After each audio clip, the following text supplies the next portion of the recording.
Escribiste un libro justamente para narrar el tema de tu papá también sobre el tema del COVID, ¿no?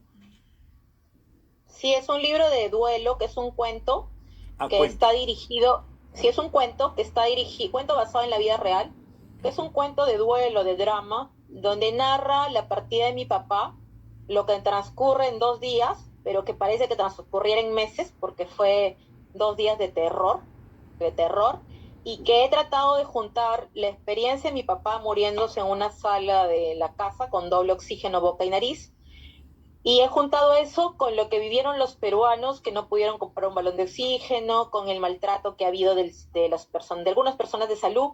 También se ve también los personajes tanto antagónicos como positivos. O sea, vamos a ver en el cuento, por ejemplo, una enfermera que se enfrenta a un señor que se va a llevar un oxígeno ya pagado porque dice que tiene que llenarlo y que lo desconecte a mi papá y que no le importa que se muera.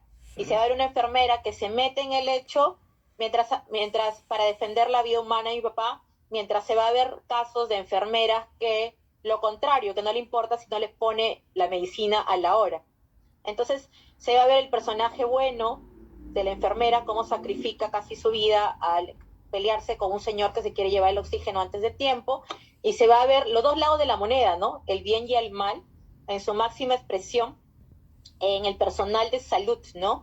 Y es una de las tantas escenas que hay en ese cuento, que es una suerte de novela circadiana, aunque no dura en 24 horas, dura en 48 horas el cuento, pero que plasma el nefasto sistema de salud que hay en el Perú. Es una protesta contra el sistema de salud imperante que hay en el Perú, y que también nosotros no podemos normalizar eso. O sea, ya pasó la pandemia y el sistema de salud sigue siendo pésimo.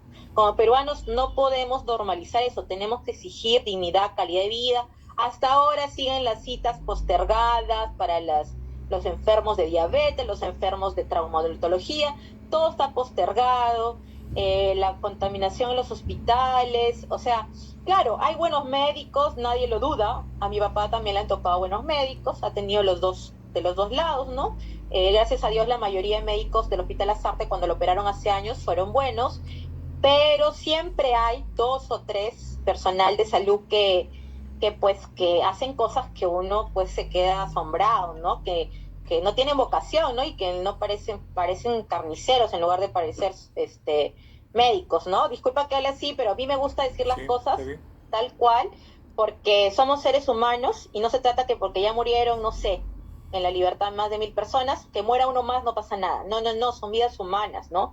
Y si hablamos de vidas humanas, hablamos de que son familias. O sea, y son familias, estamos hablando de la sociedad en su conjunto. Entonces, la sociedad en su conjunto que tolera de una manera independiente eso, es una sociedad enferma, ¿no? Es una sociedad enferma y nosotros tenemos que exigir, ¿no? El derecho a la salud es un derecho humano y tenemos que exigir. También el libro aborda otra temática que es aceptar la muerte, ¿no? Aceptar la muerte, que es algo que nos cuesta y siempre la mayoría de gente que conozco, cuando muere un familiar, culpa al cuidador. O sea, culpa al cuidador. Ay, que tu hermana justo cuando tú lo cuidaste, ese día murió.